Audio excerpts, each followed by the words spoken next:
শিশুদের স্মার্টফোন আসক্তি এখন নতুন কিছু নয়। তবে এই আসক্তি কিছু কিছু ক্ষেত্রে অপরাধের দিকে ঠেলে দিচ্ছে তাদের।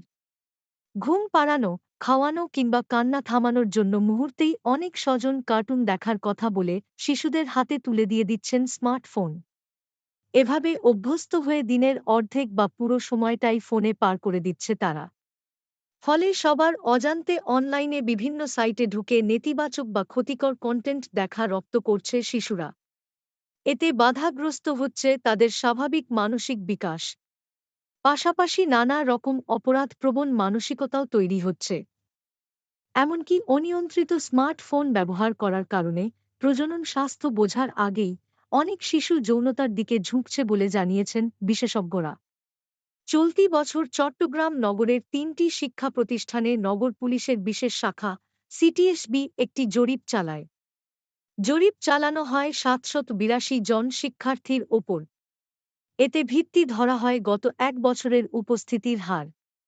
৩টি শিক্ষা প্রতিষ্ঠানে নবম ও দশম শ্রেণীতে শিক্ষার্থীর উপস্থিতি ছিল গড়ে ৪৬%। অনুপস্থিত থাকা ৫৪% শিক্ষার্থীর বেশিরভাগই ছাত্র, যাদের অনেকে জড়িয়ে পড়েছে অপরাধে।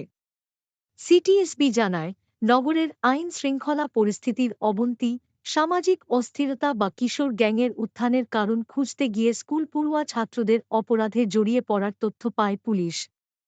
এসব ছাত্র পর্নোগ্রাফি, সাইবার অপরাধ, ছিনতাই, চুরি, মাদক গ্রহণ ও কেনাবেচা এবং অনলাইন জুয়ার মতো অপরাধে জড়িয়ে পড়ছে।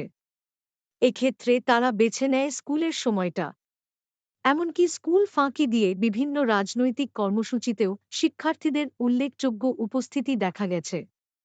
ঢাকা বিশ্ববিদ্যালয়ের সমাজকল্যাণ ও গবেষণা ইনস্টিটিউটের সহযোগী অধ্যাপক এবং সমাজ ও অপরাধ বিশেষজ্ঞ তৌহিদুল হক বলেন, পরিবারের বৈশিষ্ট্য অনুযায়ী শিশুরা নানা ধরনের সমাজ ও সংস্কৃতি বিরোধী কর্মকাণ্ডের সঙ্গে জড়িয়ে পড়ছে। এই জড়িয়ে পড়া শিশুদের একটি বড় অংশ পড়াশোনা ও জীবন গঠনমূলক কর্মকাণ্ড থেকে দূরে সরে যাচ্ছে।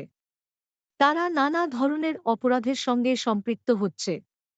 বয়সে তরুণ বা কিশোর হলেও সাইবার অপরাধ, টিজিং, চুরি, পর্নোগ্রাফিতে আসক্তি, ঘরের বাইরে উচ্ছৃঙ্খল আচরণ করা, কখনো পারিবারিক সিদ্ধান্ত না মানা ও অশান্তি সৃষ্টি করা সহ নানা ধরনের অপরাধের সঙ্গে সম্পৃক্ত হচ্ছে।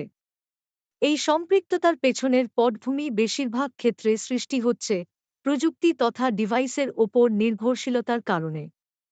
শিশু বা কিশোরদের একটি বড় অংশ দিনের বেশিরভাগ সময় নেট দুনিয়ায় চলমান অনাকাঙ্ক্ষিত কন্টেন্টগুলো উপভোগ করে। সেখান থেকে প্রাপ্ত ধারণা শিশুর আচরণ ও ব্যক্তিত্ব গঠনের ক্ষেত্রে নেতিবাচক ভূমিকা রাখছে। ইতিবাচক ভূমিকার ক্ষেত্র কিংবা উদাহরণ খুবই সীমিত। শিশুদের এই পথ থেকে সরিয়ে আনতে হলে প্রয়োজন সবার সম্মিলিত প্রচেষ্টা। এ বিষয়গুলো নিয়ে সবাইকে কাজ করতে হবে।